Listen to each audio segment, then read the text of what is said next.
Ladies and gentlemen, welcome to episode 71 of the Sports Desk. I'm here with a cactus, also Jack, and I'm going to point the right direction with the cactus like a gangster. How's it going, buddy? Did you get that cactus at your graduation or something, or what? No, Where'd that come from? I've had it for years. It always it usually hangs up behind me or hangs up Hmm. like in the same area. It also has sequins, so it's gold, Those are fun. it's green. So yeah, it's Green Bay very soft Packers too. esque. Yes, I've told you that I own stocks in the Packers. I feel like you have maybe once or twice. I don't know. Yes. I don't remember, but it feels like something you would have told me. So Yep. I own stocks in the Green Bay Packers. So, welcome in, everybody. We are going to have a banger of a show today. We have hot takes. We have Game 7 talk. Hockey was nuts. I know most of our fans aren't hockey fans, but hockey playoffs simply built different. 2022 schedule was released last Thursday. We get to talk about it more here. Drew Brees hinting at a comeback. I don't buy it. Jesse Bates not happy on his current contract. Good for the Ravens. Go Ravens. We're going to talk some NBA playoffs, NHL playoffs. The enigma of the Cincinnati Reds Sunday afternoon, throwing a no-hitter but losing. And breaking news. Lionel Messi is thinking about coming to MLS when his contract is up in Paris. I think Jack, little more information has kind of come out since the initial report came out, but we'll discuss it. We'll see if there's any realistic shot. So absolutely. Make sure you guys stick around. Get into the hot takes. That's what we're here for. That's the uSTADIUM brand. Let's go. Like the video, subscribe to the channel, ring that notification bell so you know when we are live every single time. You know, we try to be live at 6:30 every single Wednesday. Sometimes it's 6:32, and sometimes it's 6:29. So today, let's get into some hot takes. Pick a sport, Jack, and we shall go there. Let's go football. Let's go old school. Right. Start it out. This is from Big_Lou 1219. Gonna send him a couple points for making a take. Let's do 250 today. Thank you, Big Lou. 250 points coming your way, buddy. He says, Browns quarterback Deshaun Watson will be suspended for the entire season. I feel like that is kind of a ghost pepper take. I don't think he's going to be suspended the whole season, especially knowing what the NFL typically does with different types of suspensions. And it's kind of a shame, honestly. Like, you bet on games and you're suspended half the year. Or the whole year, sorry, apparently. But if you're involved in stuff that he was involved in, it would only be like a 4, 5, 6 game suspension or something like that. So, yeah, the NFL wheel of discipline is a strange commodity. So, like, Ray Rice was suspended for 2 games. You have weird things like that. Josh Gordon has been suspended for years at a time, and I don't know. We do not have 100% clarity on the situation. He was not charged criminally, so he's not going to jail. I believe the civil suits are still pending, and the NFL can decide, when to suspend him. There's a chance, I guess, that they count his 2021 season as a full season of suspension because he didn't play. I don't know if they're going to do that. I get the feeling it's 6 or 8 games, so I already disagreed with this. I don't think it's going to happen. I don't think they will. That seems a little bit far-fetched that they consider the entire like, he chose to sit out the whole season too. Like, even if he wasn't suspended for everything that was going on, he chose to sit out. Like, he wasn't going to play even if he could. So, right. It's overall just a strange situation. I hope it gets resolved. I do too. So, yeah. Okay. Because he is a good quarterback, but yeah, he's a good quarterback. But if you are operating under the assumption that like he did this, then like he doesn't need to play for a while. Exactly. So, all right. It's like you said, wheel of discipline. We'll see. Let's take a look. Ooh. We have a soccer. We do have a soccer take. Okay. Lewandowski signs with Barcelona before the end of the 2022 calendar year. Wow. That's a big one. Jeez. Wow. Okay. When is his contract up? I haven't the slightest, but I believe this would probably be transfer. Yeah, I would imagine it would happen like summer transfer window or something. Wow. So that could be upon us very soon, by the end of the month or end of next month. Wow. Okay. I would disagree with it. It is 5,000 points. So if you want to get involved, you gotta have some points. But it's from Mumble Accent. I'll send him some points. Thank you, buddy, for making the take. We'll give him 500 because he made that massive take. Here's kind of a ridiculous one with it. that I was about to mention. It's Mountain Beckton on the app. He said the Jets are going to go 13-4, and it has 14 disagrees. Oh boy. Okay. Yeah. So just as a bit of a takes explainer, there's an agree side, there's a disagree side. You put your points in, you fall into either agree or disagree. The winner of the side, so if something hits, the agree side. If something doesn't hit, the disagree side, you win all of the points in the pot. So for this take, there's 15 people in it. One agree, 15 or 14 disagrees. So if it happens, the agree walks away with 15,000 points. If it doesn't happen, all of the disagrees walk away with about 1,000 points and change. So they get their money back and they split the 1,000 points from the one agree. So This is not a great value. At a certain point, it's probably not even worth joining if you don't think the Jets are going to go 13-4. If you do think they're going to go 13-4, it's a chance to make a lot of money. So fun times. If you want to get bold with it, I've already disagreed with it. Yeah, if you want to get bold with it, though, feel free. You can agree and pick up a lot of points. Absolutely. All right, let's go to a baseball one. We have Nick Spano, friend of the show. He was on the show last week. He says, Scherzer and Cole combined for 20 more strikeouts and each records a victory. The Mets and Scherzer are playing the Cardinals. Cole and the Yankees are playing the Orioles. I'm gonna agree. Ooh, okay. I think it's gonna be tough to get 20 combined, but I think it can be done. I know the Yankees are on an absolute roll right now, so right. Yeah, because you get the weird things that like maybe Scherzer strikes out 13 or 14 and Cole only has to strike out 6 or 7. But then again, you could have a game that like both of them strike out 9. Like I could see that happen, and there's plenty of good Scherzer starts that he goes 6 or 7 innings, strikes out 9 or 10, and Cole starts that he goes 6, strikes out 9, and whoop-de-doo, you're screwed because you didn't get enough strikeouts. So I'm going to disagree. I will take the side of neither one goes absolutely nuts, or one of them just has a blow-up start and life is good. So I will take the disagree side there. Let's do some hockey ones. We have a couple from Nose. He says, first, the Hurricanes knock the Rangers out of the playoffs, and the Oilers knock out the Flames. What are we thinking, Jack? I'm going to agree with Hurricanes over the Rangers. I think the Hurricanes are a very strong team this year. And I don't see it was pretty. I honestly didn't even see the Rangers beating Boston, but they did. So I think the Rangers will make it a close fight. But I've got Carolina winning this one. I've got the Flames. There's no bias here, but I do have the Flames beating the Oilers. I thought the Flames were kind of dominant into the. McJesus is there, yes, but the Flames were kind of like the one runaway team in the Pacific this year. It was always a fight for second or third this year among like the Kings and the Golden Knights, even, and the or the Oilers for like the last spot, or the last few spots in the Pacific. And the whole time, the Flames are just sitting pretty in first place. And they're just such a good team too. So I really don't think the Oilers can do it. I think the Flames are going to win this series, but I'm actually going to make my own take right now. Ooh. I'm going to post it on uSTADIUM Under Hockey. This will be a pretty easy one. This series is going to 7 games. Ooh. Battle of Alberta. It's a battle of Alberta. It's spicy. We had a goalie fight in this rivalry recently. I think Cam Towell is involved. He's on Minnesota now, so he's not there anymore. But this is going to be a very, very, very fun series. So I'm looking forward to it. It sucks the Kings didn't win, but I'm still looking forward to this because playoff hockey is just fun. Absolutely. So I'm not going to get involved with Canes Rangers, but I did disagree with the Oilers Flames. I think the Flames grabbed the dub. They had an inspiring performance in Game 7.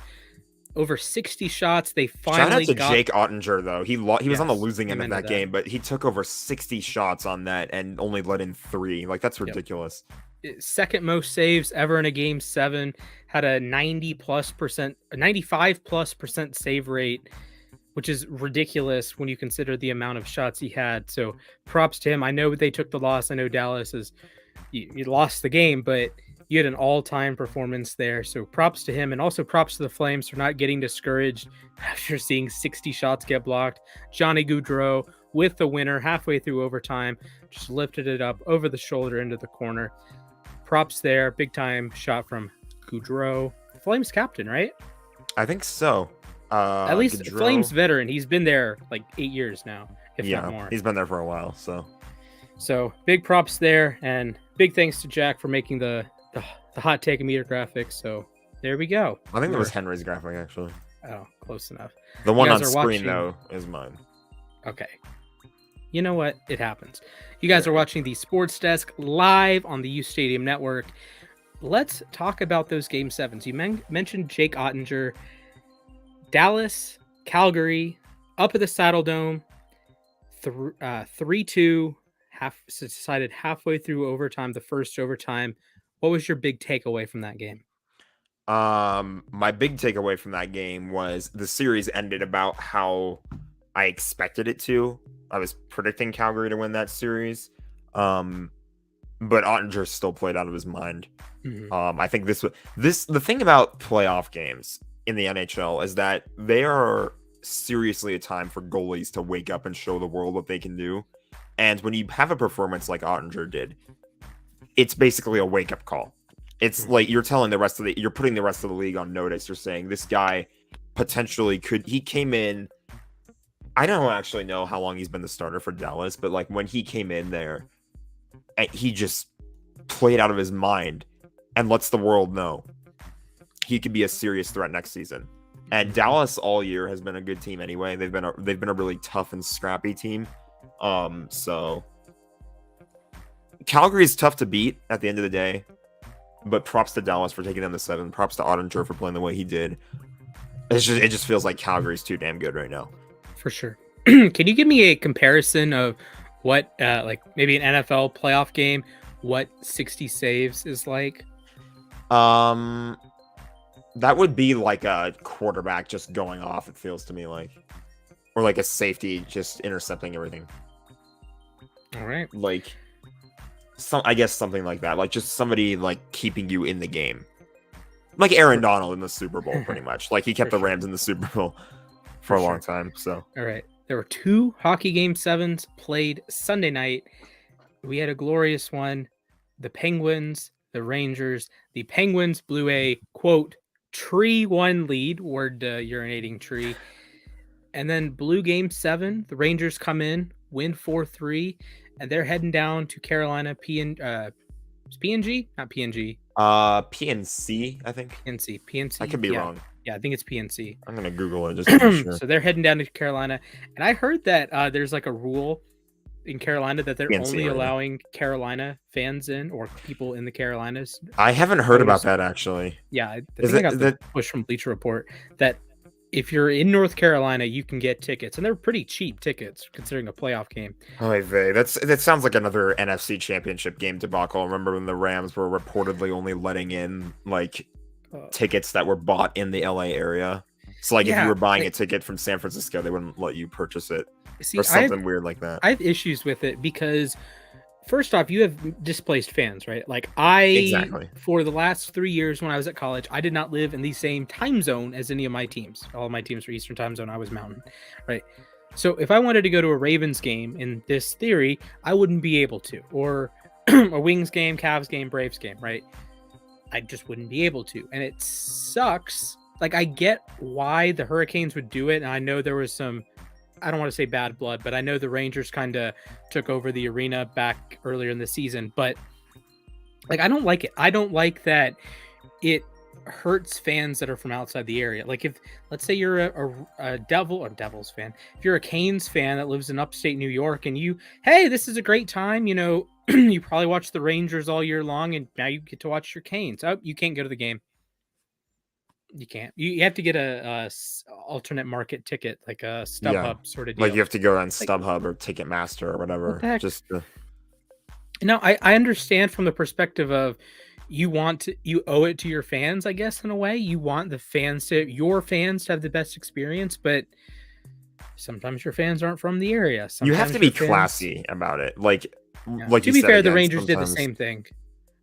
That there was like if you lived in Sanford, Connecticut, and you're a diehard Rangers fan, you couldn't go to Madison Square Garden to watch the Rangers play the Pens. But I don't know. I have mixed feelings about it. I guess as a displaced fan I guess I live it's in like Atlanta. it hurts the displaced fans, but then it also is like just you want to when you're like a stadium and you want to like put on that experience for everybody there. You're kind of ruining it for the away fans too, because like at least they're not here to support the team, but like at least be like they're to support a different team, but at least Yeah. like be courteous, They're be still going to buy hot respectful. dogs. They're still going to buy popcorn. They're still Yeah, going to buy beer.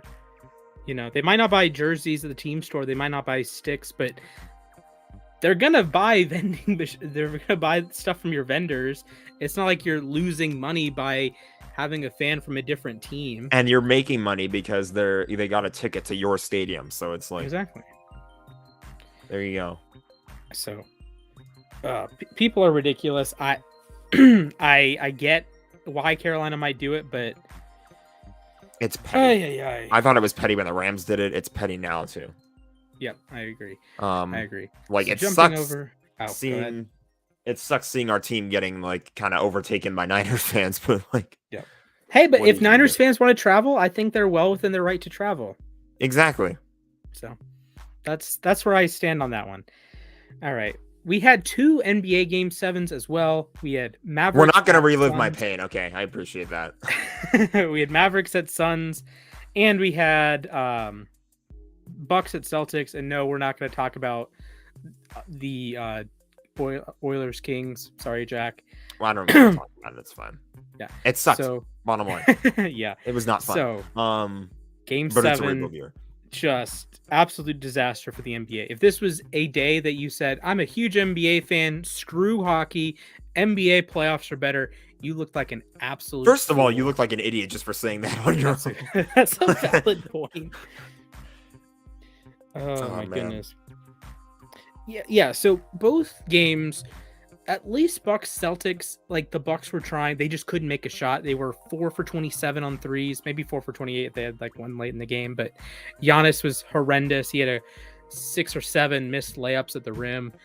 No Chris Middleton, and it's just like it was a bummer. I was watching it on the plane. I haven't watched a ton of basketball this year, and it's just like you kind of just throw your hands up. It's one of the just annoying playoff games. Let me try to find an example. Think of an example from like an NFL season. Like, think if you're a neutral fan going into like Titans Ravens a couple years ago, and just like everything goes wrong for one team, and it's like a reasonably close game, but it's like realistically the Ravens didn't have a shot when they were down 22, right? Or even like the Rams Packers game from the regular season this year. It's like, come on, the Packers are going to win this game. The Rams are like kind of doing cool things, but like you just felt like halfway through the game, 2.5 quarters in, and you knew the result. And it wasn't like one team. It wasn't like the Celtics just absolutely mollywopped them. It's just the Bucks couldn't make a shot. The Celtics had a pretty good game, right? And but the other game, oh man, Mavs Suns. I got off the plane. I like was driving home with my dad, and all of a sudden the Mavs are up 30 in the first half. Yeah, I saw that and I was like, oh boy, what is going on? At halftime, Luka had 27 points. The entire Suns team had 27 points. And this is the funny part. The Suns' 5 starters, respectively, had 1 point, 2 points, 3 points, 4 points, and 5 points at that point. What? How do you score 27 points and a half of basketball? Like that's me playing NBA 2K on rookie mode, pretty much. How, if you're the Sun, the Suns were at home. They got curb stomped. They got manhandled. They got whacked. You lose by 40 plus at home. And then the funniest part was Patrick Beverley, of course, Timberwolves. Yes. Oh yeah, Yes. on the T-Wolves. He flew across the country to be on ESPN to just Just to dunk on say Chris Paul. that they needed to bench Chris Paul. I have mad respect. I got mad respect for Patrick Beverley for that one.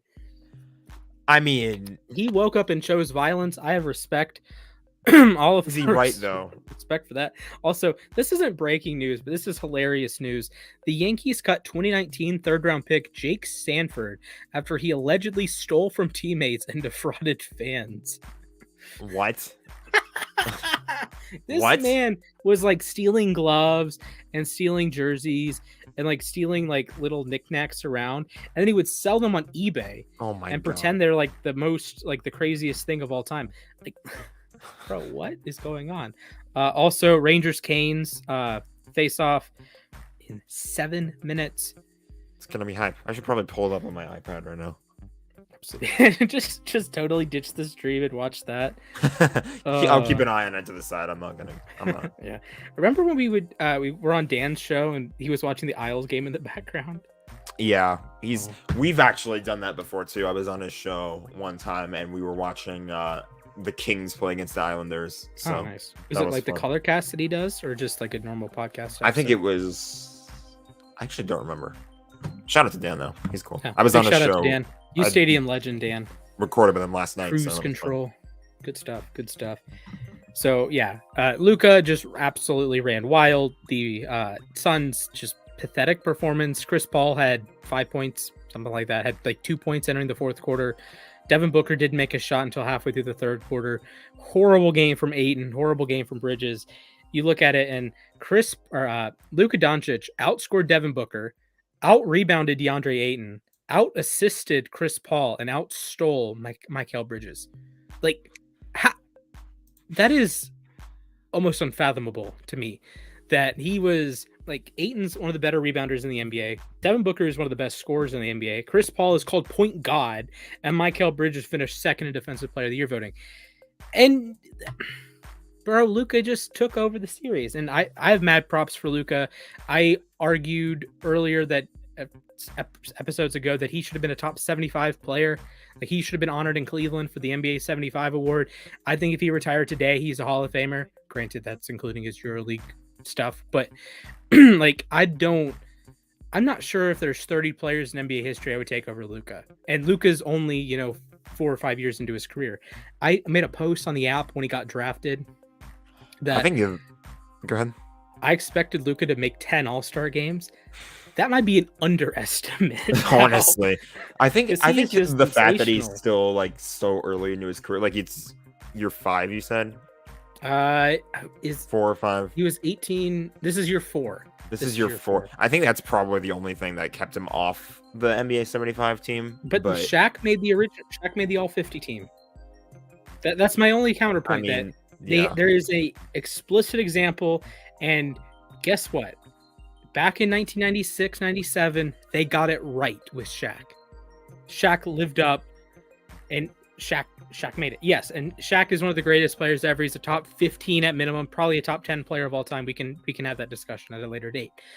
But I don't know why they didn't put Luka in. I think Luka totally deserved to be a top 75 player. I think he does deserve to be in there. I think I was just kind of arguing like, would you why? Take it? Would you take Luka or Klay Thompson all time? Luka. Would you take Luka or Kyrie Irving all time? Luka. Definitely not Kyrie after the crap he pulled this year, honestly. You're not wrong, but I think people somehow underrate Luka, and he might be the best player in the NBA. And if he's not, it's Giannis, right? So yeah, like, come on now. I'm surprised you're not saying LeBron, but I mean, injuries. LeBron has those moments. It's kind of the last few years, I guess, since he joined the Lakers in the first place, it's kind of like, I'm going to make a weird comparison here.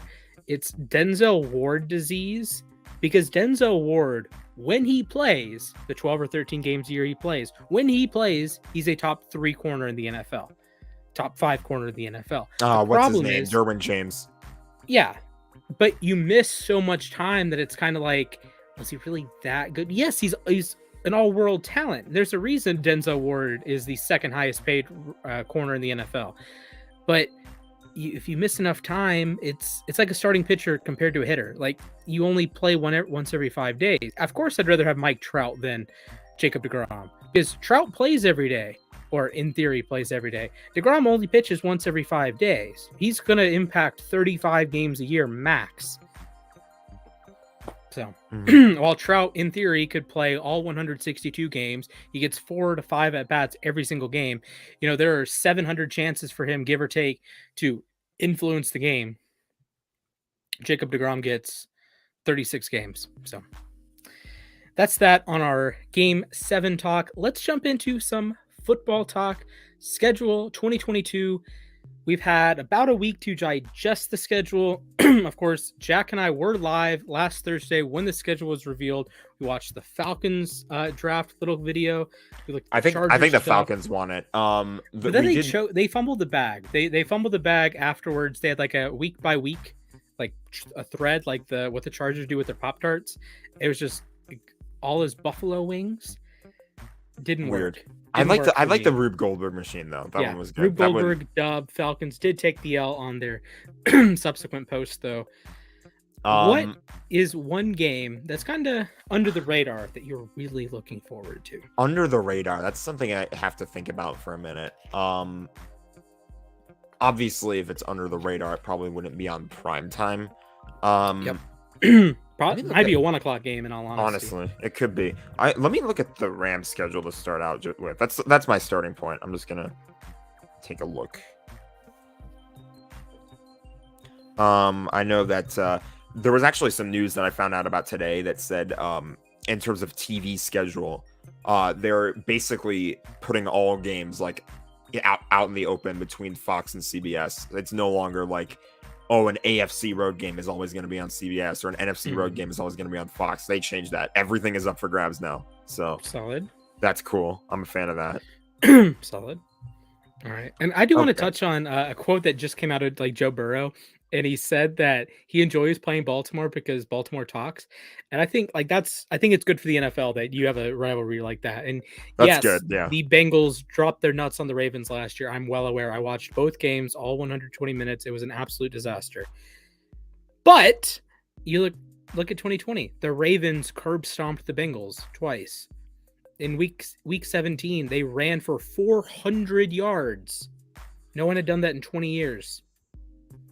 Okay, so at my starting point, the Rams schedule, the first game that immediately jumps out to me that's not a primetime game is the Chiefs game on November 22nd or 27th, because this is actually the first time the Rams and Chiefs are going to play each other since the 105-point game that they had on Monday night. They have not played each other. That was in 2018. They haven't played since. Nuked from YouTube. Yeah, that one. I don't know where else to check, honestly. That's like the one that jumps out to me on the Rams side of things. That isn't prime time. I think really any AFC West game, although it's not really under the radar, but like the AFC West is just loaded right now. So there's that. That's fair. One game that I'm actually looking forward to is the Carson Wentz revenge game, week 1, Jacksonville versus Washington. Oh, that's a week 1 game. Yeah, that's a week 1 game. So we get to see right away Carson Wentz exercise his demons. You have Terry McLaurin, you have Antonio Gibson, you have a halfway decent offensive line. He's got a decent team around him, like, honestly. Can you take advantage of Jacksonville? And I think Jacksonville is a team that I'm not going to say they're going to make this huge jump and be like playoff contenders, but I will say that they do play in a bit of a crappy division. They beat the Colts last year once anyways. I think the Titans unequivocally got worse, and the Texans are the other team in the division. So if you already beat the Colts once last year with Wentz, if you take a game or two, if you sweep the Texans, you beat the Colts again, and maybe you take a game from Tennessee, you're 4-2, and you're playing a last place schedule. Now, granted, that does mean you play Baltimore, and Denver, but you get to play the Jets. So there you go. The Jets exist. Okay, I got a question for you. While we're on the subject, the Jets and Jags, of course, do play.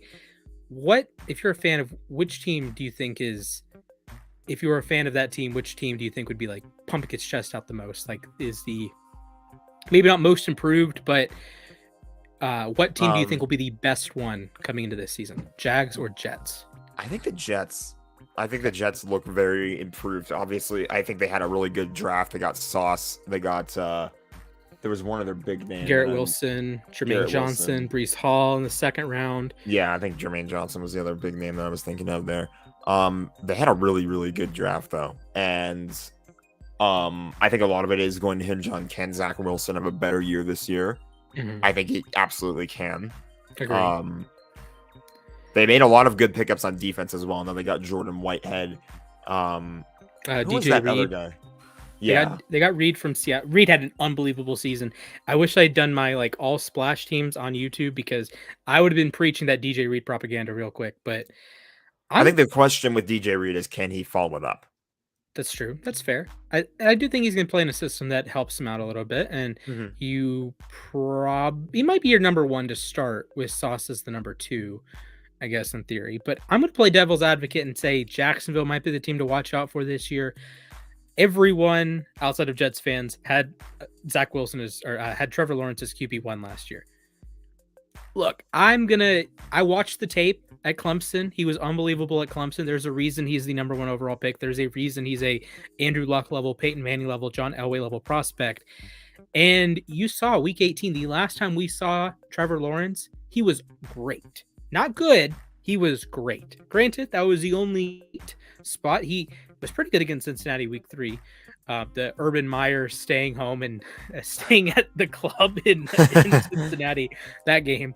But like, other than that, he really didn't have many great moments. He would have an occasional throw here or there. He made a lot of mental errors. He made a lot of wild throws. But I think he's going to be better. I think he's better than Zach Wilson right now. And I think that gap might grow. And I don't necessarily trust the Jets to develop a quarterback. Granted, I don't necessarily trust the Jaguars to develop a quarterback, but they are I trust who the Jags currently have more than I trust Urban Meyer. I'll say that. Yeah. Doug Peterson did win a Super Bowl. Doug Peterson has an established record of winning in the playoffs. He has the balls to do the Philly special. So yeah, I'm gonna say the Jags might be a slightly better team than the Jets this season. Of course, the Jets made tons of moves. They brought in Laken Tomlinson on the offensive line. They're gonna be. I think it is fair to say that the Jets they look better on paper. But obviously, on paper and on the field are two different things. Right. And of course, these teams play late in the season in a game that might not matter, depending on how the Jets play, how the Jags play this season. So I'm not going to sleep on the Jags. I think they have made some moves. They overpaid for Christian Kirk and Foye Oluokun.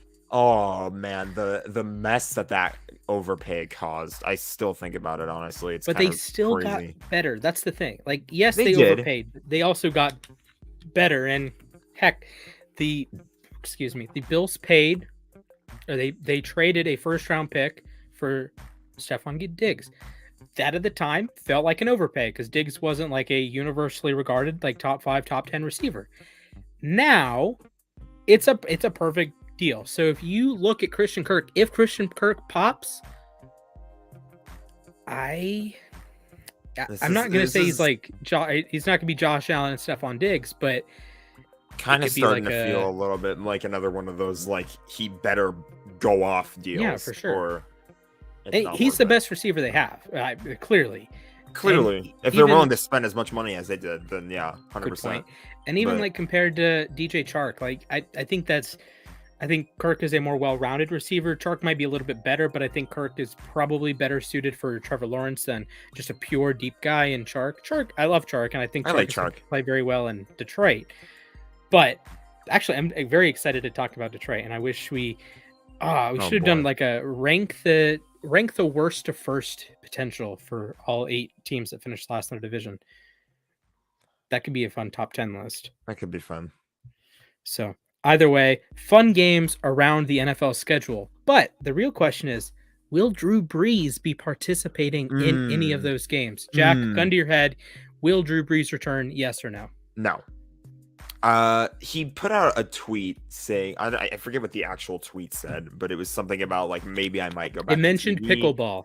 It did maybe mention he might come pickleball. back to pickleball. Maybe he might play football again or something like that. He was just kind of like undecided and just kind of like thinking about his future. I feel like he might have only said that just to get some interest going. Maybe get a little bit more hype around him. Who knows?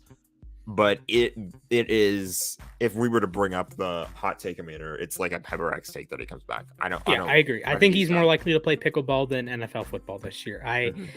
Look, with all due respect to Brees, I know he's a future Hall of Famer. That doesn't, to me, that doesn't matter right now.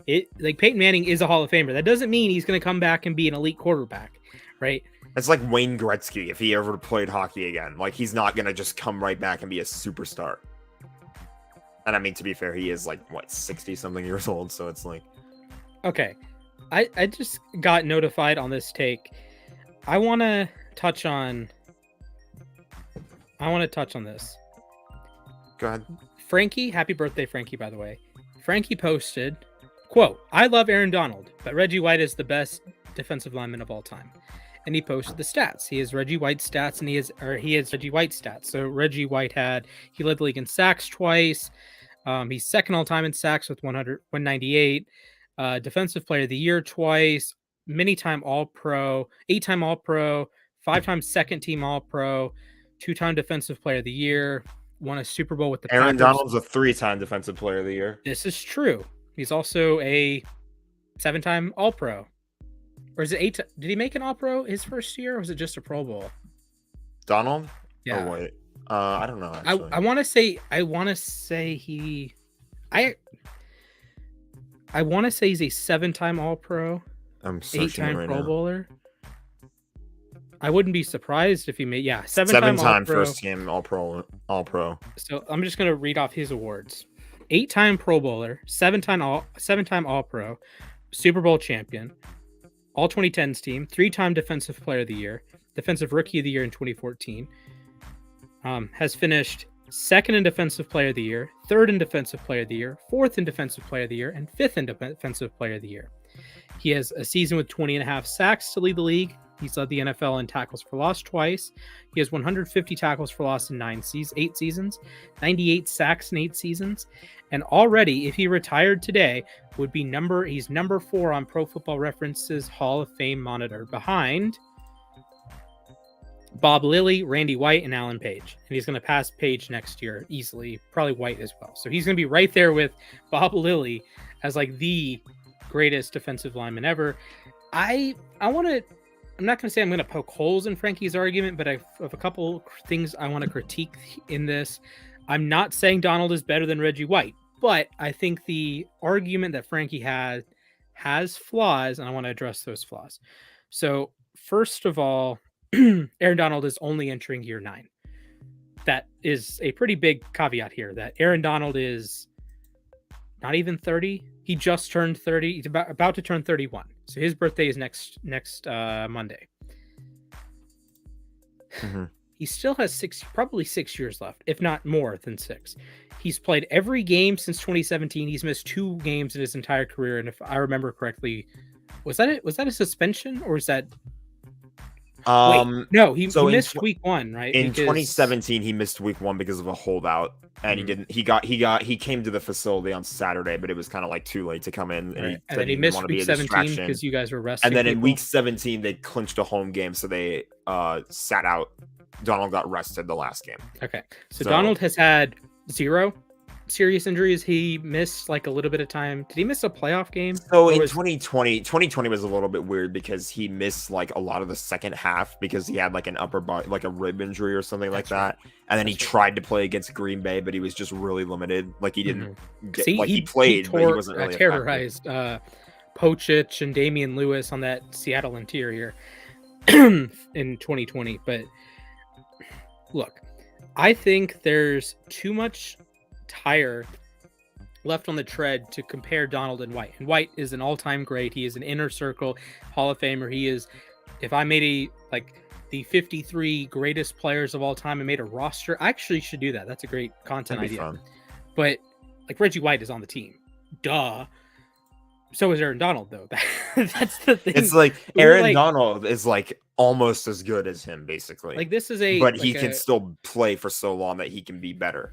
Yeah, exactly. This is a Dirk Nowitzki versus Kevin Garnett argument that both of them are one-time champions. Both of them have like the peak MVP or the peak award, that MVP award, and or defensive MVP for the NFL purposes.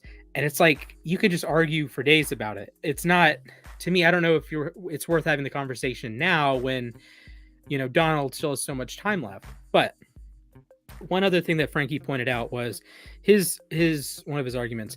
Look at these sack and tackle numbers. Insanity during a non-passing era too. And I commented, to be fair, Donald is only entering year 9.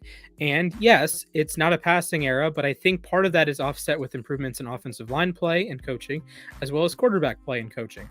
I don't know how I could check it, but I would bet sack percentage is lower now than it was during White's career.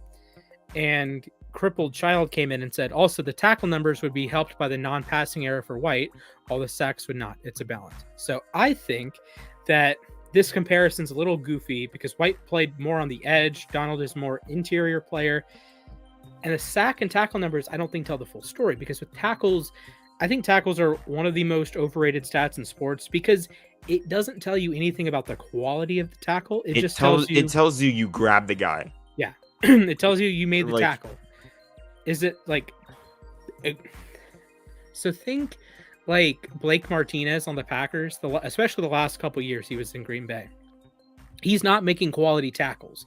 He is making the tackle 8 yards downfield. You don't want your linebacker making the tackle. It's like the year, I think Minka led the Steelers in tackles. You don't want your safety leading the team in tackles. You want it to be a linebacker. If a safety is leading your team in tackles, that average tackle depth is probably awful. So the guys who should be leading the team in tackles are probably not doing well if that's the case. Right. And like if injuries happen, sure, and you get like linebacker 1 misses half the season, linebacker 2, misses some of the season. Okay, that's fine. But I think tackles are overall overrated.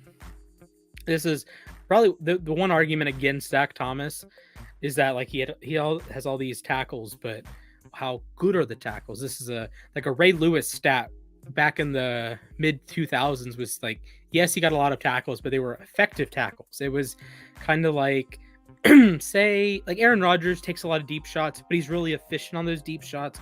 Same thing with Patrick Mahomes, same thing with Josh Allen, is that if you are in that situation, any quarterback could throw the ball deep 20 times a game, but there's only a select few that are efficient at it, right? Like Lamar had a game with 6 big-time throws down the field.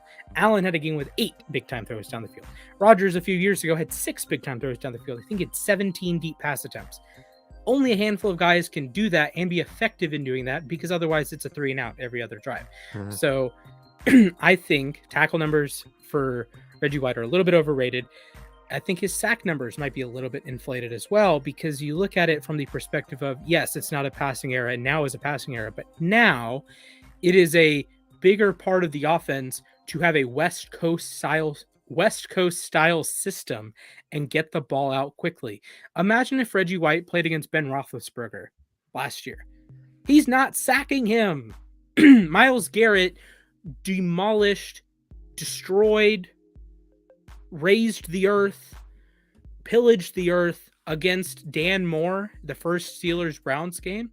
Myles Garrett had 0 sacks. Why? And only 4 pressures. Why? Oh, because Ben Roethlisberger was boom, boom, boom, boom, boom, boom, boom, boom, boom, boom, boom, boom. He was just getting the ball out. It didn't matter if it was accurate or not. It didn't matter if the ball was caught or not. He just wasn't getting sacked. So you look at that, and I would imagine sack numbers are down.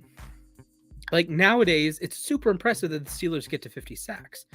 20 years ago, the Ravens had 70 sacks in a season. Like a random pass rush could get to 60 or 70 sacks. You look at the late 80s, early 90s, teams were having like 75 sacks. Like the late 80s Bears, the Vikings with Chris Dolman had a year. Like I'll pull it up real quick, but there are some wacky sack seasons in Major League in NFL history, and they aren't coming lately. So many of these big time sack seasons are from 30 years ago when Reggie White played. So I'm going to pull up StatHead. Jack, if you have a counterpoint, or if you want to post some Aaron Donald propaganda. Do I want to post some Aaron Donald? Aaron Donald's automatically better than Reggie White because only one of them trains with knives. That's kind of all I have to say. Good point. I don't know how you say that to me. How you say that about Roethlisberger. He's like very quick to get the ball out. Mm-hmm. And then you also, the same team has TJ Watt, who had like 22.5 sacks last year. Exactly. If TJ Watt had to play, take this into perspective.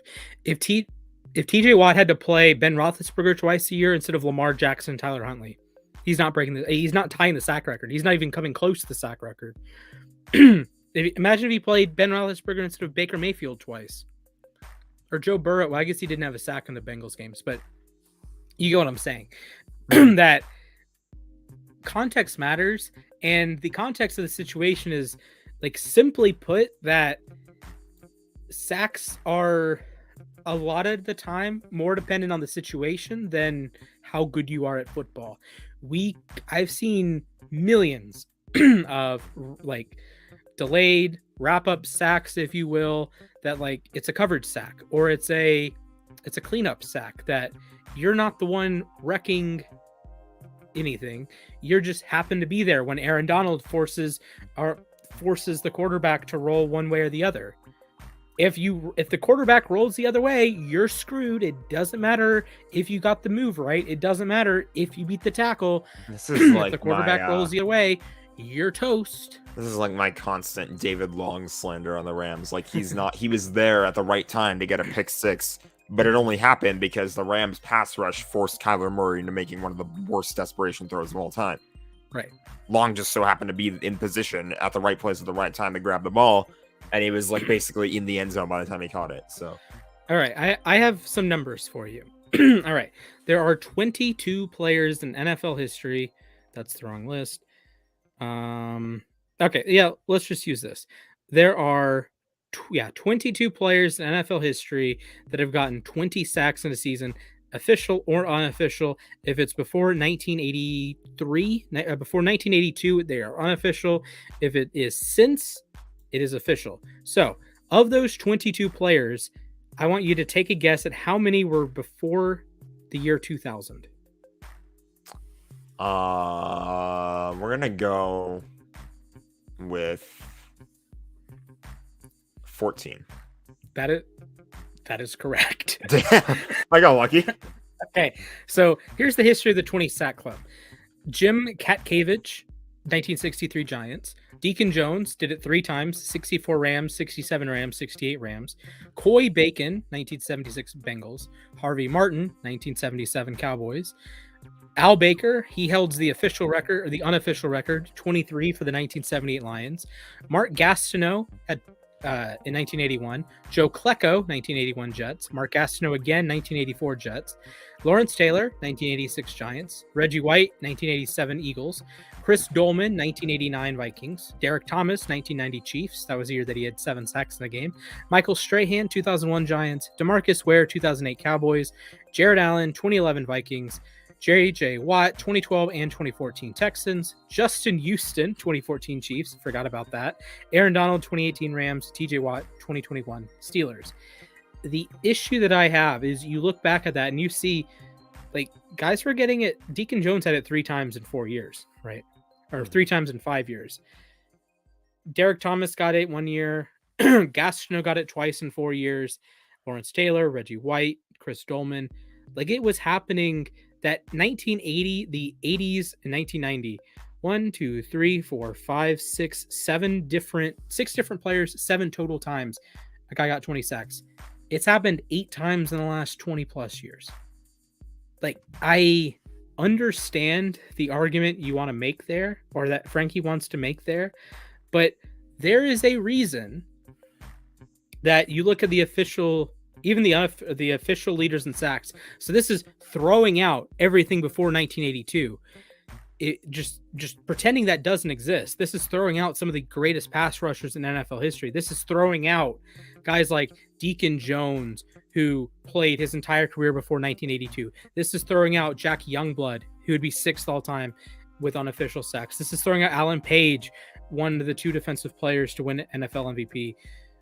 Lawrence Taylor, this throws out a season of his. This throws out some of Ricky Jackson's first season, Carl Eller's entire career, Al Baker's entire career. So some of these sack artists aren't getting put in this conversation. So let's talk about the official leaders.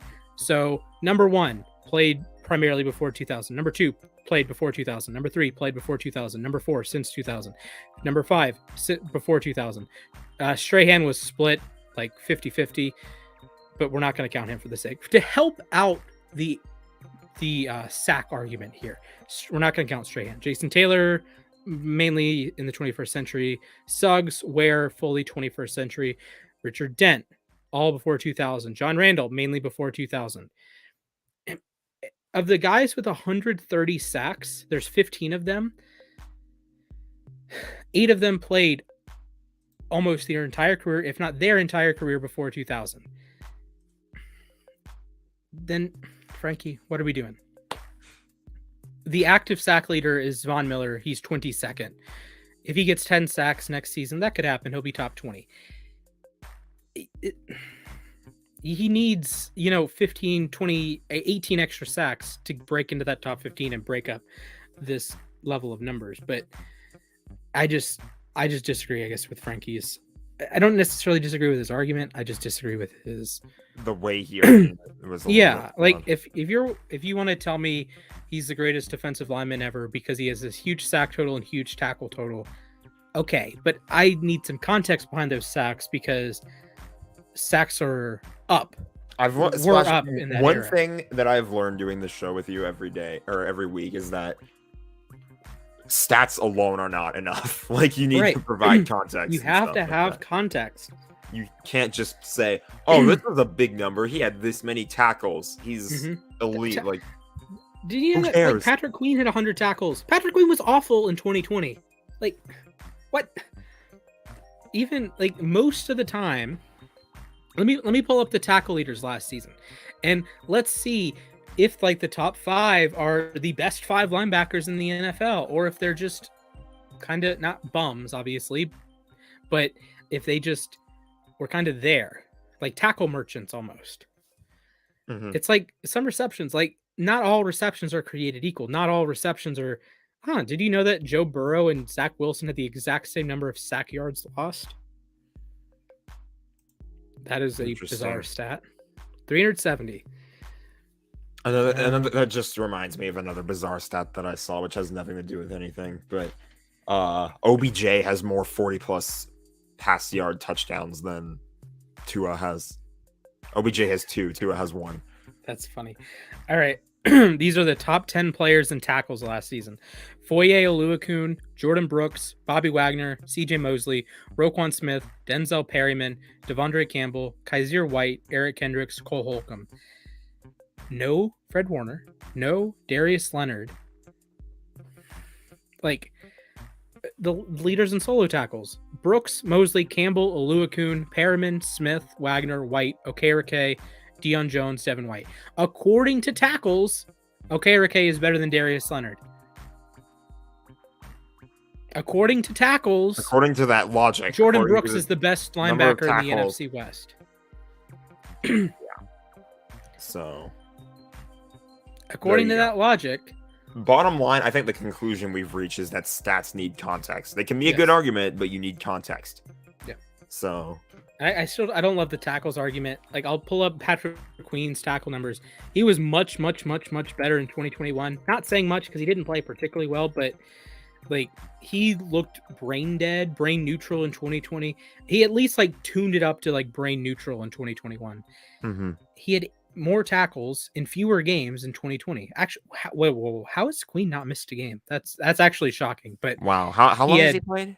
He's played 2 seasons. So he had more interceptions, more pass deflections, more forced fumbles, more fumble recoveries, more fumble return yards, more touchdowns, more sacks, more tackles, and more assisted tackles, and more quarterback hits in 2020. But he was a significantly better football player last year.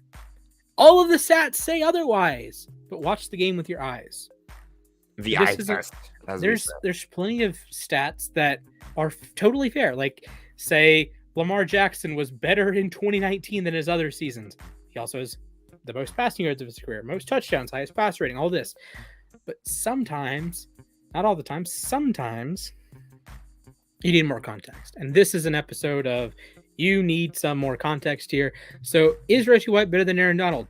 Probably right now he is, yes. But I think some of those stats are a little bit inflated because of the era. Like the tackle numbers particularly. Okay, if you're running the ball more, the average depth of tackle on a running play is shorter than a passing play, right? So if you're in a pass-heavy league, your corners and safeties are going to be required to take more of the load on the tackles. And I could probably spend a few hours on a spreadsheet and work out what the percentage of tackles made by defensive backs versus linebackers and defensive linemen. I don't have any interest in doing that right now, but maybe at some point in the future. And I think that is part of the argument here, that I think my intuition is sacks are higher in the era that White played. Tackles were higher for defensive linemen in the era that White played. So if you were making a stat like OPS plus, ERA plus, things like that, but if you used it in football, I think Aaron Donald would have a higher sack percentage, sack plus percentage, like percentage of all the league's sacks come from Aaron Donald. And I think the same, maybe not the same thing with tackles, but I think he's getting a larger percentage of the available sacks, of the available tackles for loss than, say, Reggie White did. Sure. Which, and then you have to factor in that White played in a league that wasn't 32 teams. Donald does. So, close enough. There you All go. right. Well, that was a very long-winded long-winded explanation. Yeah. Right. That was the weirdest. I just wanted to make that a quick point, and we had this huge conversation about it. Speaking of conversation points, Jesse Bates, superstar. I'm totally cool with calling him a superstar. Came alive in the playoffs. Yeah, he was for sure spectacular in 2020, all-pro caliber in 2020. Kind of just like was there in 2021. It was like I guess like Robert Woods' first 8 weeks to compare it to a Rams. It's like a Ram. It's like he's fine. He's not a world beater. He's fine. He's whatever, you know. And then in the playoffs, oh man, he's the second coming of Ed Reed. It's like holy Christmas. And he's like making plays every week. He had an interception in the Super Bowl. He had I think he picked off Tannehill. He was just he crazy. He had the interception on Tannehill with what was it? 20 seconds left. I remember we were actually live for that game, and it was so funny watching everybody make takes saying this game goes to overtime, this game goes to overtime, and then 2 seconds later, Jesse Bates picks off Tannehill. Oh, I remember that. I was there. That was the day my Instagram got hacked. Fun. It's been 4 months. I need to get it back. Didn't he tipped the interception in overtime against the Chiefs? Yes. He didn't catch it, but he tipped it, and then he had an interception in the Super Bowl. He was nuts. And this isn't like these aren't tipped interceptions. These are ball hawk interceptions. This is like prime Jesse Bates doing it. So, but he apparently wants out of Cincinnati. He doesn't want to play on the franchise tag, which I understand. I'm not necessarily sure whether or not that means he wants out. I think he just wants to get paid. Mm-hmm. He doesn't want to play on the franchise tag. He doesn't want to play on a short-term deal. So, like, he wants the security and a longer contract, and he wants to get paid. And if you're the Bengals and you're looking at your draft, you're trying to like hide the draft board a little bit. Like, I'm going to just like hide this piece of paper. Like, oh, you can't see my draft board. The Bengals drafted 2 defensive backs for their first 2 picks. They went Daxton Hill out of Michigan and Cam Taylor-Britt out of Nebraska. Jesse Bates is probably looking at, I don't know where he was watching or how he was watching, but he's probably just like, I'm thinking he's in like a Sean McVay or Cliff Kingsbury style, like huge house. Like just a beach house or something just, like that. Like just chilling. Where did he go to school? Did he go to Florida? I don't know. Where did Bates go to school? That's a good point. I just took down I had Pro Football Reference. I've had to pull up Pro Football Reference Wake Forest 3 different times today. Oh, he went to Wake Forest. Okay. Let's just say, for the sake of arguments, he's just chilling the Myrtle Beach. Let's say he lives at Myrtle Beach. He's just chilling, sipping or he's in Cabo or something. Sipping not alcoholic beverage, and he just looks at a screen. Bum-ba-da-dum, bum-ba-da-dum. The Cincinnati Bengals select Daxton Hill. He probably threw something and called his agent. Was like, I'm not going to stand for this BS. The Bengals need to pay me. I deserve more money. I'm a better player than Daxton Hill. He probably is. But it's like, and then you turn around the second round. Well, maybe like Hill can play. He can play slot. He can play strong safety. It might not be me on the chalking block. He can play boundary corner. He can be the Eli Apple replacement. Okay, that's fine. And then you see Cameron Taylor-Britt go. It's like, then I think the eyebrow went. Actually, you break out the conspiracy snake there, because it is a conspiracy. They are trying to kick Jesse Bates out the door. I don't understand. He is one of the top 50 players in the NFL, probably top 70 players in the NFL. It would be really stupid if they're trying to kick Jesse Bates out. Like Eli Apple, I understand, even though I think he only got a 1-year deal this year anyway. Mm-hmm. So I understand them trying to get rid of him, especially because he was actually halfway decent last year. I think he's kind of the guy that his reputation as like a bum succeeds him. So like, I get it, but at the same time, it's kind of like David Long. If David Long makes a nice play, you're like, that doesn't make up for the last 4 years that you've been absolutely atrocious, right? Yeah. Or if Patrick Queen makes a great play, it's like, well, you still sucked in 2020. So, I mean, eventually you're going to get over that. And if Queen has a really good year this year, then okay, sure, I get it. But Apple is just, he rubs every fan base the wrong way, even the ones he plays for. Giants fans hate him. Saints fans hate him. Bengals fans probably put up with him because he wasn't awful. He hates Ravens fans. That's the funny one. Because he's played for like every team again in their division. Has he played for Pittsburgh? I don't think he's played for Pittsburgh. No, he's only played for Cincinnati, but he hates Ravens fans. Weird. So Ravens That's really fans weird. That just despise him. Saints fans despise him because he was awful for them. And Giants, he's a first-round draft bust for them. So fun times with Eli Apple. Just play Daxton Hill at boundary corner, and we don't have to have this conversation. So the way I see this right now with Jesse Bates is that the Bengals know that he's not happy on the franchise tag, and they probably are kind of like getting in the whole just in case territory. Like if he actually does end up leaving, we have pieces to fill that hole. Sure.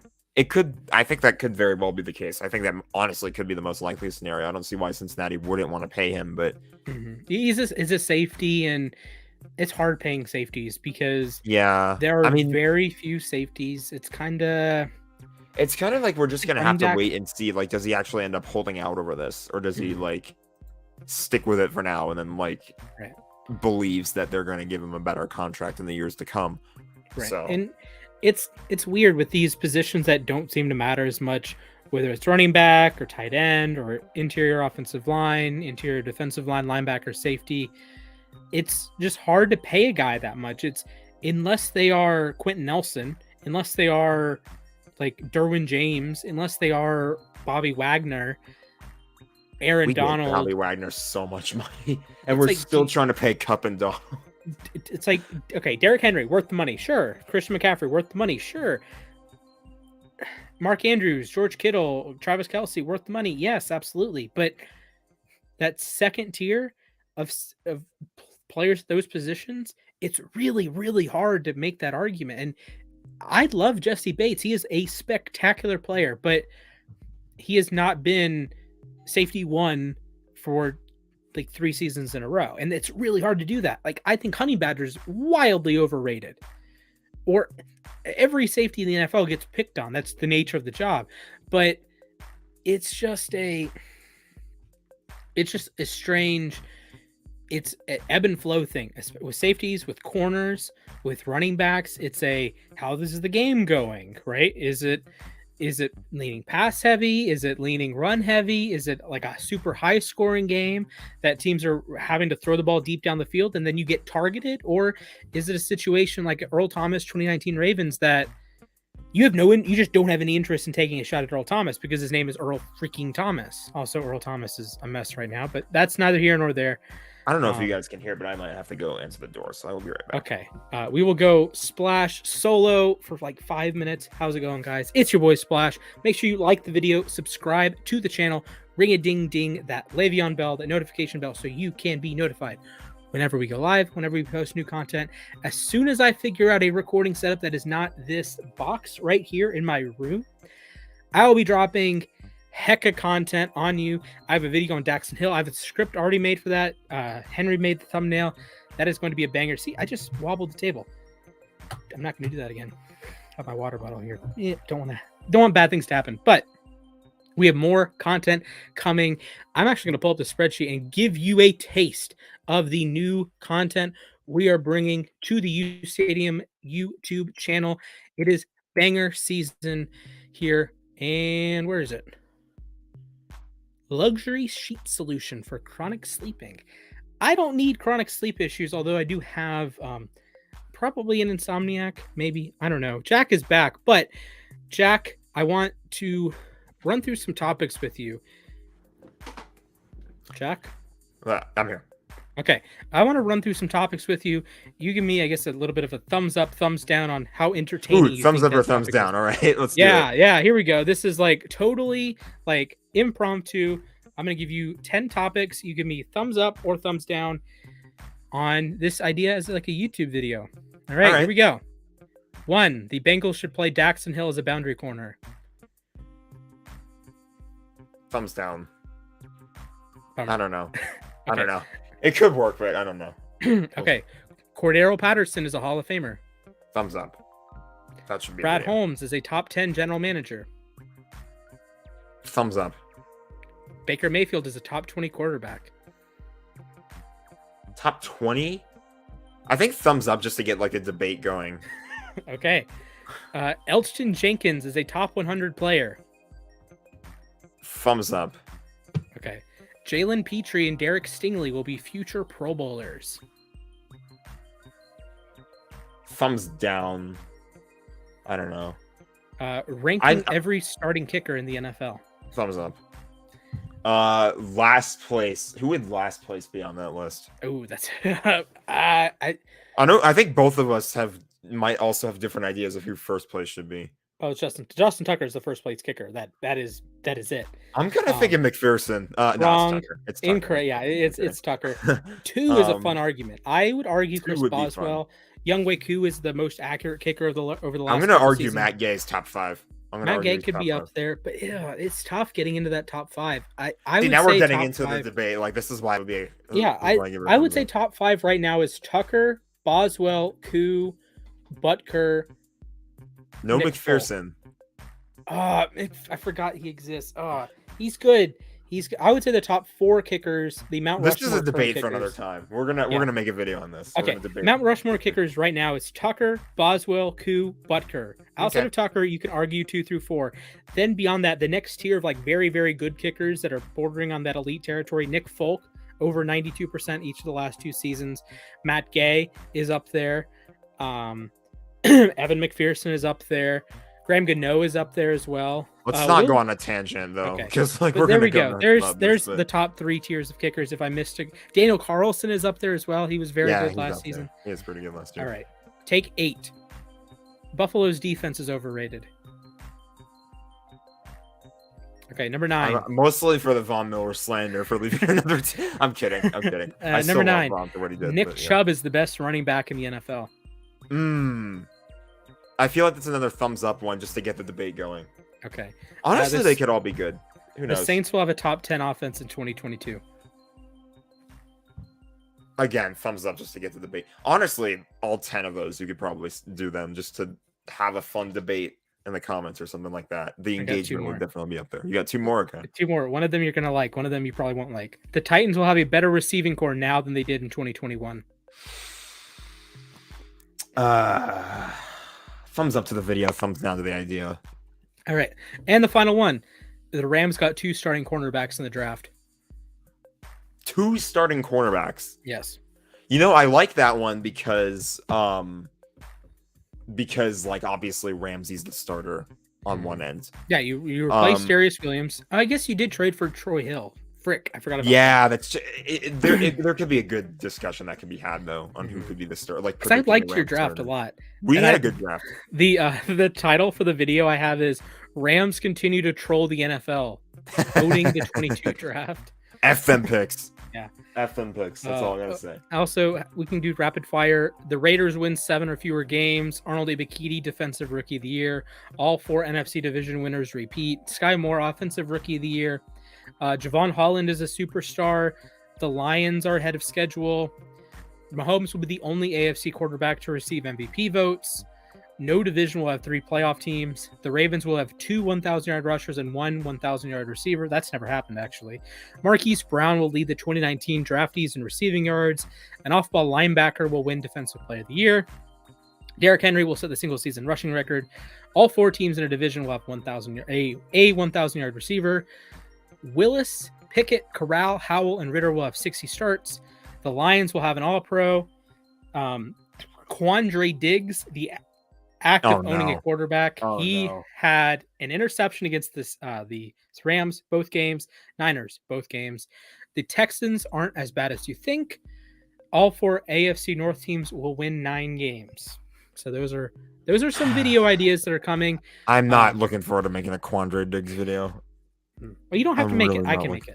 You can work on the NFL histories. You can find somewhere in past episodes of me just complaining about Quandre Diggs. Matthew Stafford's best friend. His actual best friend too. They were in Detroit together, so yeah.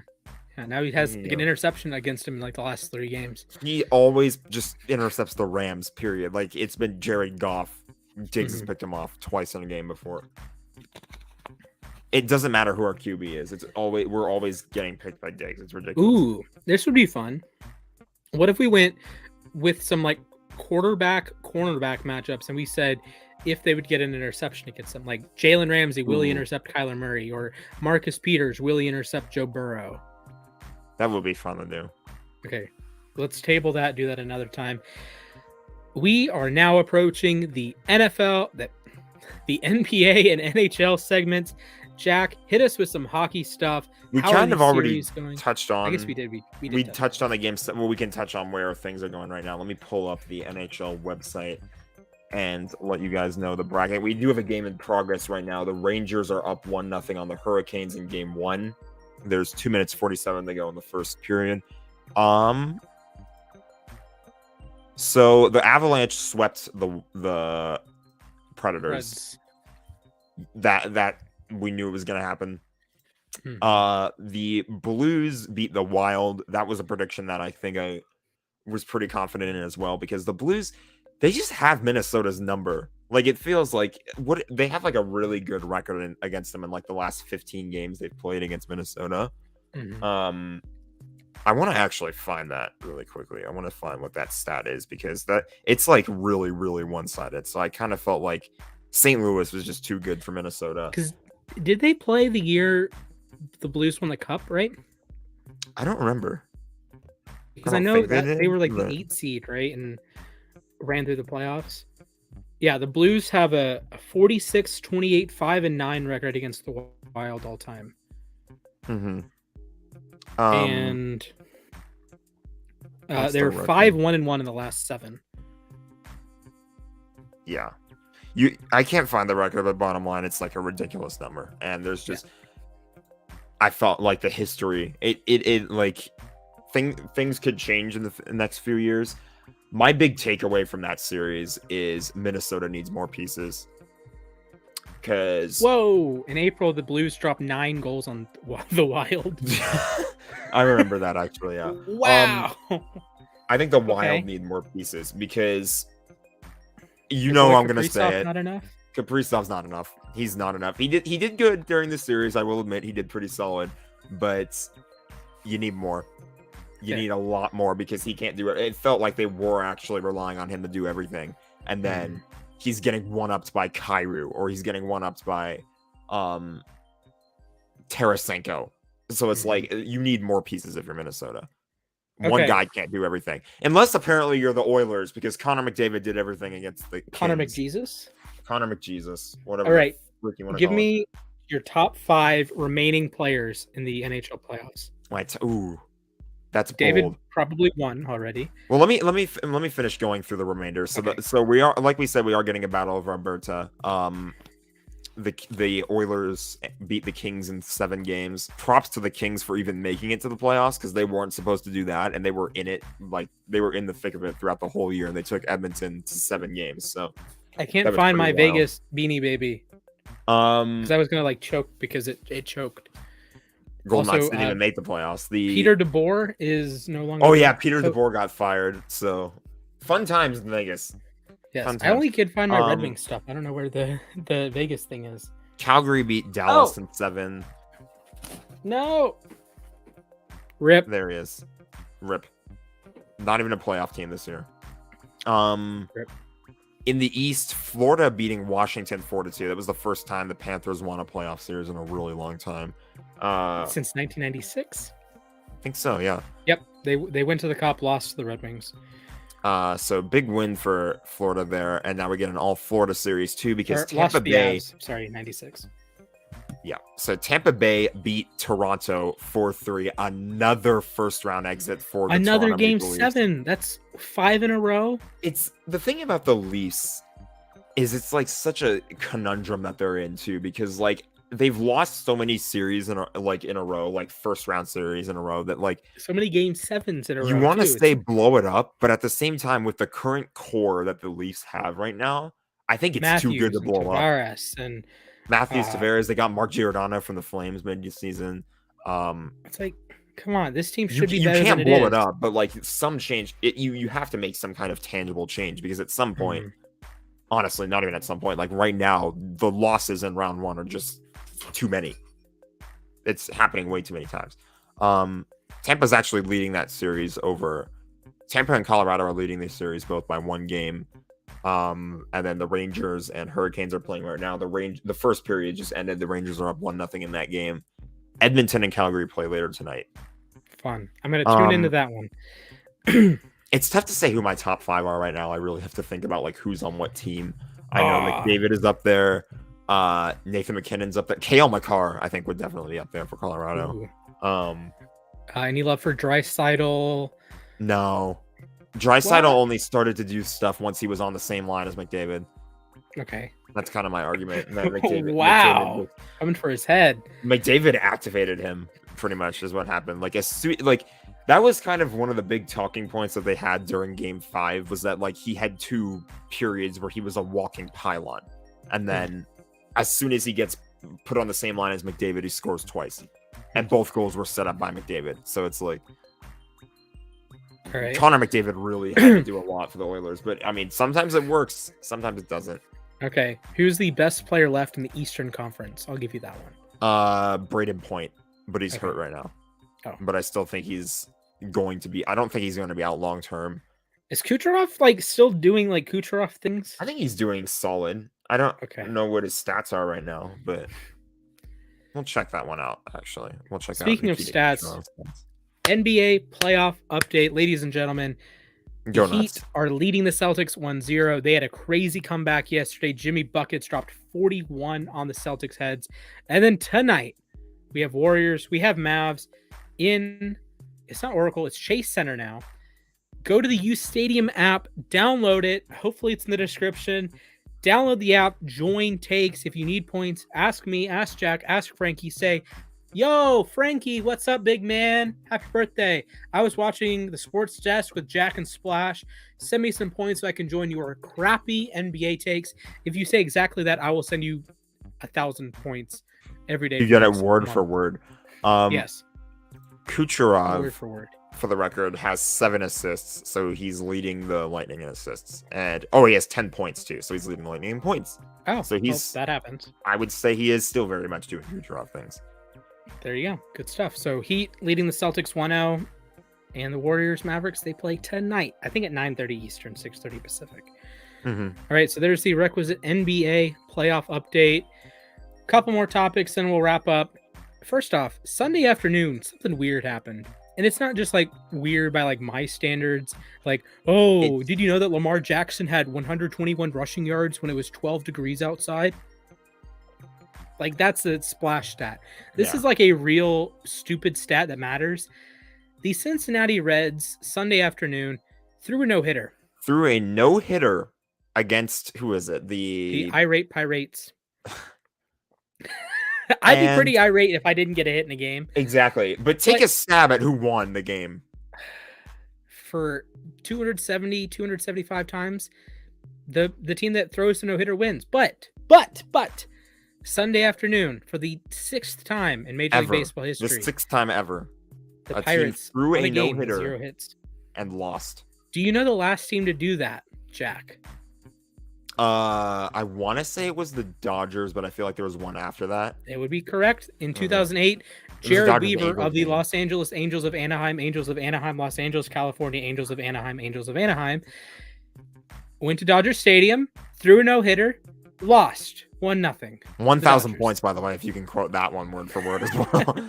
I change it up every single. It's like Los Angeles Angels of Anaheim, you know what? It's a fun thing. I love doing it. It's fun to do, but they are, in my opinion, they are the Anaheim Angels. The stadium is in Anaheim, so there you go. The California Angels of Los Angeles, Angels of Anaheim, Los Angeles Angels. 2002 World Series champion Anaheim Angels at the time. So congratulations. Hunter Green was actually on my fantasy team and he went nuts. He had 9 strikeouts in 7 innings. He did have a couple walks, which bummer. Got the loss, bummer, but plus 20 points for him. But now we have global shaking news. Jack will refute this and will point out all of the flaws in what I'm about to say. But what I read this morning when I woke up and I turned on my uSTADIUM app and I have notifications turned on, I looked at it. Lionel Messi is coming to Inter Miami in a couple of years when his contract runs out. Here's the reason why I'm gonna slightly refute. It's apparently his camp or something is coming forward and saying there nothing's confirmed yet or whatever. He's he will still think about what he's gonna do, because I think this summer or next summer, whenever 2023, his contract with PSG, Paris Saint-Germain. Paris Saint-Germain. I have a scarf somewhere. Also, do you think I made the basketball shot? I think you missed. I made it. You made it? Nice job. Well done. Mine's not that hard to make. My trash cans. Big old W right there. I would put it in my mouth, but I have no interest in being Jameis Winston today. According to the reports, Messi is set to join. He's going to, if this report is true, in 2023, after his contract with PSG is up, he's going to take a 35% ownership stake in Inter Miami, which is the MLS team that's owned by David Beckham. In addition to that, he's also going to sign for Inter Miami and play for Inter Miami. That's a little wild, because if he actually does go to MLS, I mean, obviously the attention is going to definitely be there. People are going to watch MLS because Messi's the best player in the world, arguably. So it's still, people are going to watch that. But at the same time, it could also fuel the whole retirement league thing that I absolutely hate, because he would just be yet another guy that comes to MLS, finishes out his career there, and then just goes into ownership and just doesn't. He retires.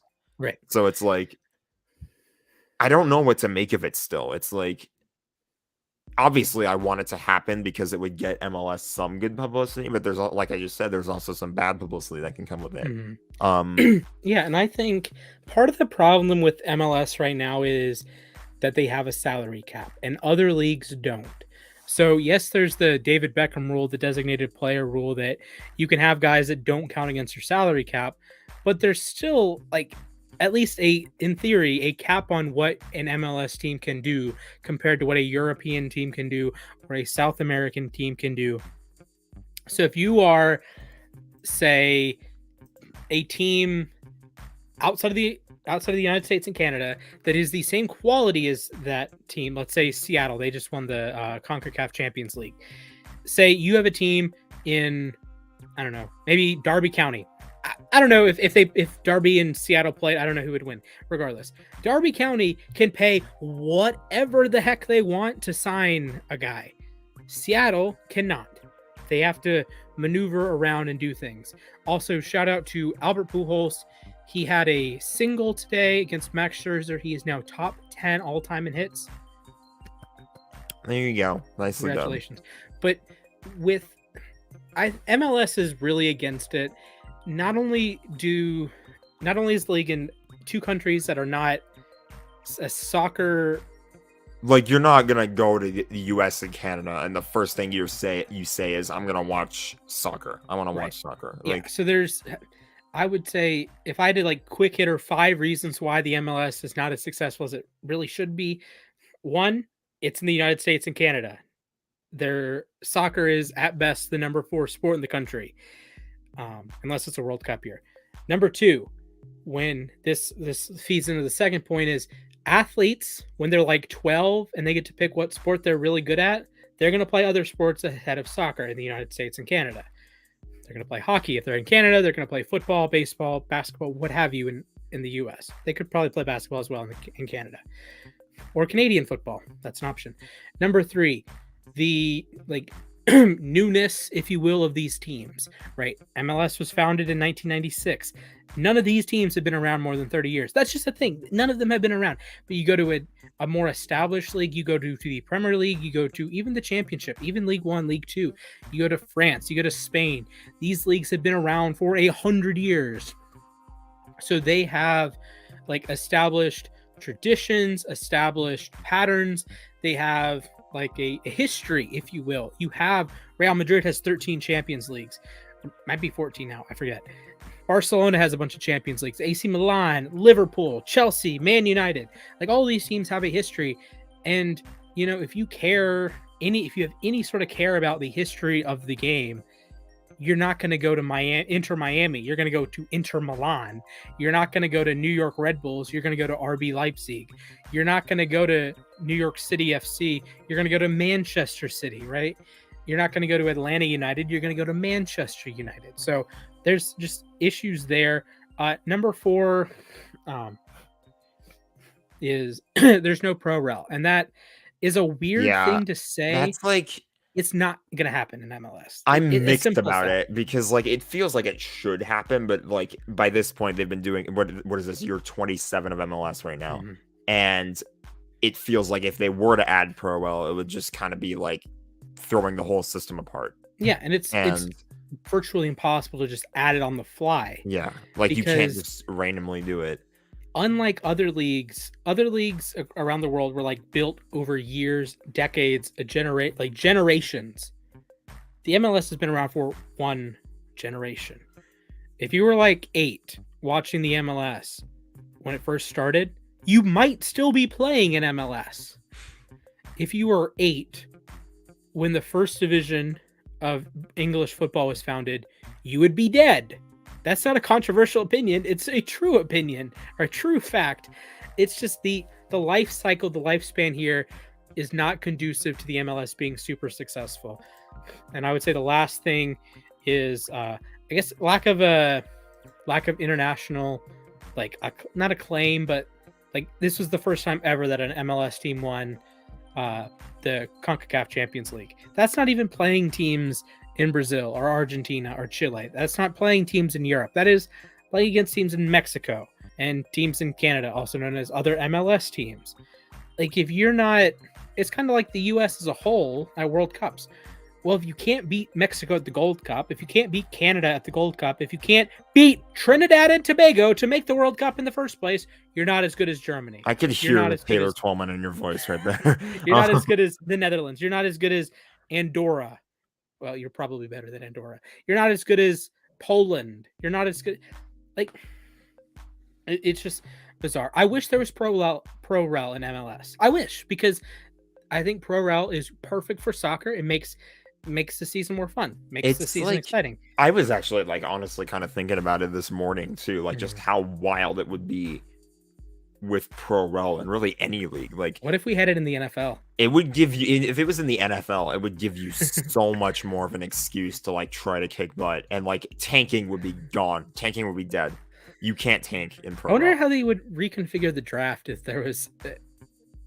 See, the problem is the salary cap, and the salary cap is another issue. The salary cap and pro rel are tied at the hip. If you have free spending, you can work with pro rel, because if you want to get better, just spend more money. But in a salary cap league, if you are the best, if you're the worst team and you're already spending a ton of money, there's nothing you can really do. You have to shuffle around. But if you're Manchester United and you're we finished 8th this year, we want to finish first next year. Okay, go sign better players. Right? Mm-hmm. But if you're Atlanta United, you can't really do that. You can do it a little bit, but you can't do it to the extent that European teams can do it. So, and really that's the issue, that the way these teams were founded in MLS, it's not conducive to a pro rel, because no owner in MLS would say, I would be down to do pro rel because it would just lose them money. Yeah. The idea, like owning an especially American if, like, sports if team. you're like one of the MLS teams that has played like really poorly over like recent years as well, it's like you're basically and like your owner would not It's a approve of, 0-win like, situation. yeah, like if I was an owner of a team that was doing terribly, I wouldn't want to say, oh yeah, I would love an opportunity for my team that is bottom of the barrel to be relegated into a worse league. Like, with less money, with less people coming to your game, fewer people coming to your games, fewer ticket sales, fewer merch sales, fewer eyeballs, fewer people watching on TV, fewer endorsements, fewer and more chaos. That's the only more you're getting there. So, do I wish Pro Rel was in American soccer? Yes. Is it practical for American soccer? No. no. Do I like having the thought experiment of having an NFL, NBA, or NHL with Pro Rel? Yes, particularly baseball because they actually have. We like could AAA, technically AA. do NFL with it because of Madden. Like, we could be doing That would be fun. Madden if stuff we had like after the Madden World Cup, obviously. So yeah, we got to do the Madden World Cup. We need to knock that out. Yeah, the Pro Rel. What would we have? Like 16 A level I would teams, maybe 16 B. Yeah, I would maybe do 16 even split. I was thinking maybe like 20 too. That could work also, but like there would be less teams in like the lower tier league, so I don't know.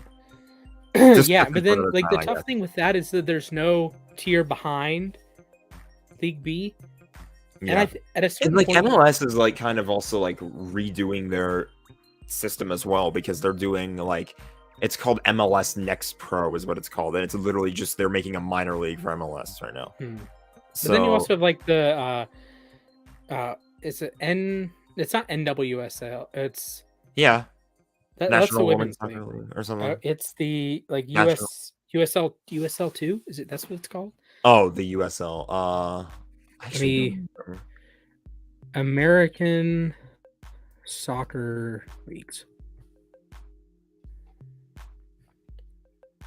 There's just so much. Yeah, there's the USL, there's USL League 1, there's USL League 2, there's ASL, American Professional Soccer. And like they're League. trying to make MLS Next Pro. The one I was thinking of is the North American Soccer League is NASL. Oh yeah, that's a thing.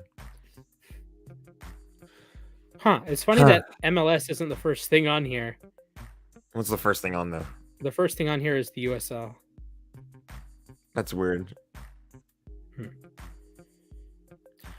That's again discussion for another time. We could be talking about this all day, but the American soccer. It is called the American Soccer Pyramid. It's not much of a pyramid because there's no pro rel, but yeah, MLS is fun to watch though. If you like take the time to watch it, it can be very, very fun to watch. Actually, just open up right now. The Galaxy game they're gonna start probably after we're done. So. Yeah, so like Division 1 is MLS, Division 2 is the USL Championship, Division 3 is USL League 1, NISA, National Independent Soccer Association, and MLS Next Pro. And the sad part is 3 of these leagues are in their first 5 seasons. There just hasn't been enough time and effort given to this pyramid yet, so. Right. Which is weird that they opened... Well, I guess they opened before the pandemic. 2 of the leagues were 2019. Yeah. But I don't know. I think Pro Rel would be good, but it's impossible to make it work. So, any other things you want to touch on before we end the episode? I don't know. I think we kind of touched on it all. I think, bottom line, I think it would be wild if Messi came, but I don't know. It's just a wait and see type of deal. It's like, we didn't know what was going to happen when before he joined PSG when his contract ended with Barcelona. Yeah, so it's like he probably could. Well, the money. I don't think the money would have worked if he tried to go back to Barcelona. Yeah, true. Question for you, Jack: have you played Lego Star Wars: The Skywalker Saga? I haven't played the Skywalker Saga yet. I need to get it. I'm more of a complete saga kind of guy, but yes. Skywalker Sagas. I've been like super excited to play it, but it feels like overwhelming, but also underwhelming at the same time. Like it's almost like playing Assassin's Creed or playing GTA because there's just so much stuff to do. But unlike those games, I think Star Wars, it takes away from the story. Like with Assassin's Creed, I get it because it's not like a story we all know like the back of our hand. Mm-hmm. Or with GTA, I get it because the story is not the big thing. Like in Assassin's Creed games and GTA games, the story is not the reason why you play the game for the most part. I play Assassin's Creed for the story, but I'm like one of two people that do that. Star Wars, we all know the Star Wars story. It would be like giving like a kid Cinderella, but instead of like going to the ball, you're like collecting pumpkins to start. It's like, what are you doing? So I don't know. I think it's fun, but it's like there's so much just There's search for the just object. Like when I was playing the there's a level of the game was collect Boombas, which are like the orbs from episode 1 that the Gungans use, like the Jar Jar I remember Binks those. Yeah, race uses to like fire at the battle droids. Great. Awesome. I wish that was in a cutscene. Why am I collecting them? Why am I walking around Naboo collecting these Boomba things? It's like, why? But as soon as this episode ends, I'm going to go play some more. I got through episode 1 last night. I'm at Dexter's I Diner don't in episode 2. I don't like the lack of character customization. I think that's kind of a weak spot too. I like that like in basically every other Lego game you can make your own dude, but like See, I haven't gotten to that point yet. this one you I'm can't. still like Well, it's learning the not in there. controls. It's not even okay. in Skywalker Saga, so that's Shocking. already like a downvote for me on uSTADIUM. Yeah. Although I will say that I love the Lego humor, right? Yeah, So the you know Lego how humor is usually really good. like the in the Gungan areas, like Naboo, there's a frog that goes with Captain Tarpals everywhere. And the frog, it's like a recurring bit, and I think it's funny. But in episode 2, you know how at the start, when they try to assassinate Padme, Yeah. when they like cut open the window, right? Mm-hmm. So instead of cutting open the window, Zam Wesell like punches a hole in the window and then like drops the 2 slugs in, and the slugs like go in. And instead of like, I don't know, trying to kill Padme, they try to drop an anvil on Padme. It's like it's just these 2 slugs trying to drop Just an Lego humor. I need to Lego find the humor just picture. Star Wars anvil. I love that they did like a mumble mode too. Like it's just like the Yes, I OG actually Lego have the killer, I so it's have like the I have that on uh I don't think I could play with it, but I do like that it is there for like accuracy and stuff because I know Complete Saga was one of the best Lego games ever. I can't find the anvil. How is this? How is it not a meme? Feels like it should be a meme, It honestly. should be a meme. It's like Yoda's death music. Death. Oh, and then the funny part is after the end of it, I found it. It's just Anakin just whacking the slug with the anvil. Here it is. If we get demonetized for this, I'm gonna be upset. We shouldn't. It's just a GIF.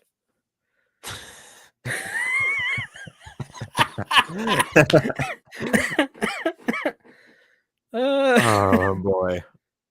Oh my, yeah, that's too good. That is honestly too good. That was hilarious.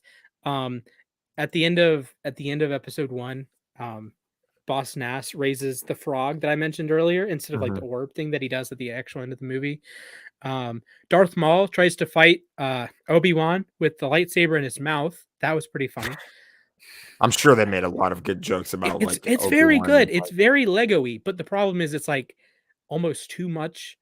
And the humor is never going to be too much because that's just you're going to notice more things every time you play it. But the like it's so open world that it defeats the purpose as far as I'm concerned. Like I'm only through episode 1. I know things can change, but I would say right now I prefer playing the Scout or the complete saga over this one.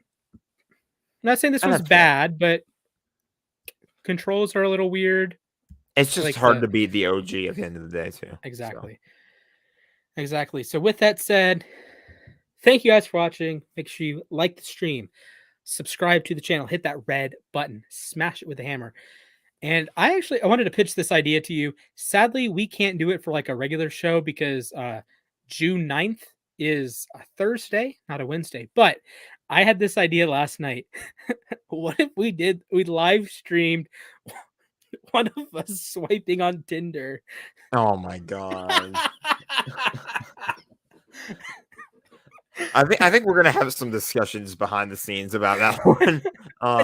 I was like just swiping through Tinder last night, and I'm like, I'm not gonna get any likes anyways. What if we just live streamed it and like the viewers chose swipe left or swipe right?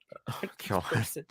I don't know how we would organize that in terms of like me sharing my screen, but I could probably troubleshoot that tonight. But I thought that was just pure comedy. I mentioned it on the app. I got a bunch of likes, so I'm sure it did. We might not do it as like a uSTADIUM sanctioned show, but that would be pretty. I think it would be hilarious. Yeah. If we did if we did a not April Fools, but like June 9th, I think that would be a pretty fun topic for June 9th. All right. So thank you guys for watching. We appreciate it. Make sure you ring the bell. Ring the ring a ding bell. ding that Le'Veon bell. Also, make sure you stab the subscribe button with knives like this. Very fast. Aaron Donald style. There you go. I think we're done, actually. Yeah. Yeah. Aaron Donald trains with knives. Yeah. There you go. Super Bowl champion Aaron Donald trains with knives. We'll 7-time All-Pro.